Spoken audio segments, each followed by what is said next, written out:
जय हिंद दोस्तों, अभी केंद्रीय कर्मचारियों की जो मांगे हैं, सरकार बनते ही केंद्रीय कर्मचारी संगठन हरकत में आ गया है और उन्होंने सीधा सीधा कहा है कि अभी नहीं तो कभी नहीं। और उनकी जो मांगे हैं उन्होंने सरकार के सामने रख दी, जैसा कि बोर्ड पे 18 महीने डी एरियर की मांग, 8वें वेतन कमीशन की मांग, कम्यूटेशन रिस्टोरेशन की मांग, ओपीएस की मांग, एलटीसी फॉर ट्रैवलिंग की मांग। और उन्होंने कहा है कि 2015 में जो पेंशन आए उनकी पेंशन 2016 वालों से ज्यादा है, उसकी मांग। नोशनल इंक्रीमेंट अभी तक लागू नहीं किया है, उसकी मांग। और लीव इन कैश को बढ़ाने की मांग है। इसके साथ और कई मांगे हैं जो कि यानी डॉक्टर जितेंद्र सिंह जो कार्मिक मंत्री हैं उनके लिए लिखी गई है। और लिखने वाले कौन है? आखिर उन्होंने माननीय प्रधानमंत्री जी को भी ये चिट्ठी लिखी है। मैं ये चिट्ठी भी आपको दिखाऊंगा माननीय प्रधानमंत्री से। और ये लिखने वाले हैं शिव गोपाल मिश्रा, यानी जो कि मजदूरों के और गरीबों के मसीहा हैं। यानी रेलवे फेडरेशन हो या जीआईएसएम हो, इनके सेक्रेटरी एक अधिकारी हैं और बड़े लेवल पर समाज सेवी हैं। दोस्तों, इनके साथ मैं आपको बता रहा हूं, इन्होंने अपना तन मन धन इन मजदूर और इन सब कर्मचारियों के लिए लगा रखा है। दोस्तों, आज से 5 साल पहले भोपाल में सड़क हादसे में इनकी वाइफ और इनका नौजवान बेटा और इनकी पोती तीनों यानी भगवान को प्यारे हो गए थे। उसके बाद ये टूट गए थे। फिर उन्होंने एक कसम खाई कि नहीं, अब इनका जो संदेश है मैं गरीबों के लिए लगातार लड़ता रहूंगा, मजदूरों के लिए लड़ता रहूंगा। और इसके ऊपर पूरे देश के संगठन इनके पीछे खड़े होते हैं। रामलीला मैदान का ये हजूम है, ये इन्हीं के आह्वान पे हुआ था। वहां पर 1 लाख नहीं, लाखों रामलीला मैदान में जगह नहीं थी। चाहते हैं तो सरकार का चक्का जाम कर सकते, रेल रोक सकते हैं, किसी भी सरकार की व्यवस्था को एक दिन के बंद कर सकते, इतनी ताकत है। और इन्हीं ने कहा, माननीय प्रधानमंत्री का इनके लिए लेटर गया। फिर उन्होंने माननीय प्रधानमंत्री जी को इन्होंने क्या जवाब दिया। फिर डॉक्टर जितेंद्र सिंह को ये मुद्दे रखे हैं बोर्ड पे, मैं उनके ऊपर बाद में आता हूं। पहले माननीय प्रधानमंत्री जी ने जब रेलवे फेडरेशन के यानी 100 ईयर्स हो गए उस जर्नी पे एक लेटर इनके लिए भेजा था। वो मैं लेटर आपके साथ साझा कर रहा हूं, आप देख सकते हो बोर्ड के ऊपर लिखा, it is a pleasure to learn about the Century celebration of All India Railway Federation of New Delhi. Heartiest congratulations to greeting of everyone associated with freedom of Federation of उनको joyous of memorable occasion। उन्होंने कहा कि उन्होंने कहा 100 साल होने के ऊपर मैं आपको बधाई देता हूं। और उनका 12 अप्रैल 2024 का ये लेटर है दोस्तों। और इसके संदर्भ में अभी जैसे चुनाव हो गए, सरकार बन गई, मोदी 3.0 गवर्नमेंट। अब जो केंद्रीय कर्मचारी हैं, सीधा सीधा लिखा है कि DOPT department of personal training के मंत्री डॉक्टर जितेंद्र सिंह को लिखे अपने पत्र में एआईडीएफ के महासचिव श्री कुमार और रक्षा सहित केंद्रीय मंत्रालयों के सभी विभागों को जेसीएम के एक चिट्ठी लिखी गई है कि केंद्र में नई सरकार का गठन हो गया, कर्मचारी संगठन अपनी लंबित पड़ी मांगों को लेकर दोबारा सक्रिय हो गए। पुरानी पेंशन बहाली और कौन कौन से मुद्दे हैं। और उन्होंने जो 11 जून को चिट्ठी लिखी उसका हवाला दिया है। क्या हवाला दिया है? आदरणीय श्री मोदी जी, आपके तीसरी बार प्रधानमंत्री बनने पर कोटि कोटि बधाई। आशा है कि आप अपनी सोच के अनुसार भारत के विकास के अपने संकल्प को अवश्य पूरा करेंगे। मैं All India Railway Men's Federation के करीब 9 लाख सदस्यों की ओर से आपको विश्वास दिलाता हूं कि हम आपकी इस योजना के अवश्य सहभागी रहेंगे।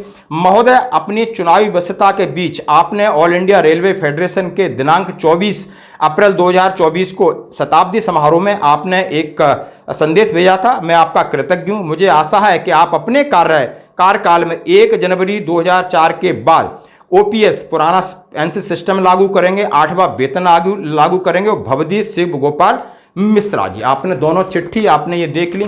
अब आते हैं बोर्ड के ऊपर कि जो पूरी न्यूज है उसमें क्या क्या उन्होंने मांगों का जिक्र किया है, इसके ऊपर बात देखते हैं। उन्होंने 21 मांगों का लेटर लिखा है। सबसे पहले उन्होंने 18 महीने डीए एरियर का जिक्र किया है। यानी अब आपकी अर्थव्यवस्था अच्छी हो गई है, आपने सरकार या आपकी सारी चीजें इकोनॉमी को अच्छा किया है, तो 18 महीने डीए का एरियर जो आपने कोरोना पीरियड में रोका था, वो कर्मचारी हैं, पेंशन हैं, हम लोग गरीब हैं, हम उसी से काम चलाते हैं, तो आप उसको रिलीज करिए कोरोना पीरियड का, आप जानते हो। दूसरा, 8वें वेतन आयोग को उन्होंने कहा है कि कब, कैसे और कितना लागू करने के लिए उन्होंने अपना बता दिया। लगातार दबाव बनाया जा रहा सरकार के ऊपर। जैसा कि उन्होंने कहा था कि 7th पे कमीशन में जब हमने हड़ताल की थी तो आपने कमेटी डिटेल करके हमारी हड़ताल खत्म कराई और हमें आपने विश्वास दिलाया कि हम आपकी मिनिमम बेसिक सैलरी 26,000 करेंगे और 3.68 से आपका जो वेतन है उसका भुगतान करेंगे। लेकिन वो नहीं हो पाया। लेकिन अब हम आपको याद दिलाते हैं कि सरकार आपकी बन चुकी है और ये मांग है, इसको जल्दी पहले इसको गठन करिए,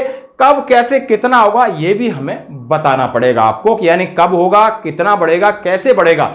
दूसरा मुद्दा बात उन्होंने किया कम्यूटेशन रजिस्ट्रेशन की, जैसा कि ये मुद्दा बिल्कुल हाईलाइटेड है, पंजाब हरियाणा हाई कोर्ट की तरफ से हो या गुजरात सरकार ने लागू किया। उन्होंने कहा है कि जो आप कम्यूटेशन एक कर्मचारी को देते हो और उसमें आप 15 साल तक रिकवरी करते हो और इसको कम से कम आप कम करिए। उन्होंने कहा लगभग आपसे 10 साल 8 महीने में पूरा होता है तो आप इसको कम करिए, और ये कर्मचारियों के लिए सीधा सीधा घाटा है। रेट ऑफ इंटरेस्ट का हवाला देते हुए उन्होंने बताया। और चौथा point OPS and old pension system, 2004 के बाद जो भी अर्धसैनिक बल हैं या रेलवे कर्मचारी, केंद्रीय कर्मचारी हैं, उनको उन्होंने कहा है इस तरीके का आप प्रावधान मत रखिए। यदि एनपीएस अच्छा है तो नेताओं को फिर एनपीएस में क्यों शामिल नहीं किया गया? आप नेताओं को करते, आपने कर्मचारियों को कर दिया जो कि बेचारा इसी से गुजारा करता है, उसको ना ग्रेच्युटी मिले ना ही पेंशन मिले और वो बाजार के ऊपर निर्भर रहे। ये कैसी बात है? यदि ये अच्छा था तो ये सबसे पहले नेताओं के ऊपर क्यों लागू नहीं किया गया? उन्होंने कहा कि ओपीएस यानी ओल्ड पेंशन सिस्टम को लागू करके इन कर्मचारियों को पेंशन दीजिए। एलटीसी ट्रैवलिंग की बात की, और उन्होंने सबसे बड़ी बात की कि 7th पे सीपीसी जब से लागू हुआ है तब से उन्होंने देखा है कि 2016 में जो रिटायर्ड हुए हैं, 17 में रिटायर्ड हुए, उनकी पेंशन कम है बशर्ते जो लोग 2015 में रिटायर्ड हुए हैं। ऐसा क्यों? आपने दोबारा इस पेंशन को संशोधित करने के लिए आपने जरूर एक सर्कुलर निकालिए और पेंशन को बिना किसी रिवाइज किए हुए बगैर इस एनोमलीज को खत्म करिए, इसकी बात की। और उन्होंने कहा नॉशनल इंक्रीमेंट, जैसा कि उन्होंने कहा है कि जो दिसंबर और जून में रिटायर्ड होते हैं उनको मिलने वाला 3% का लाभ आपने अभी तक पूरी तरीके से लागू नहीं किया है, जैसा कि सेना के भी मामले में इसके लिए आधिकारिक लेटर, रिकॉर्ड या पीओआर को जारी नहीं हुआ है, इसके लिए उन्होंने बात किया है। और दूसरा लीव इन कैश, उन्होंने कहा सेना में बाकी कर्मचारियों की तरह जो 300 दिन की लीव है उसमें 30 दिन और बढ़ाई जाए। यानी ये मांगे लेकर, केंद्रीय कर्मचारियों की मांगे लेकर उन्होंने कहा कि केंद्र में नई सरकार का गठन हो गया है, कर्मचारी संगठन सक्रिय हो गए हैं।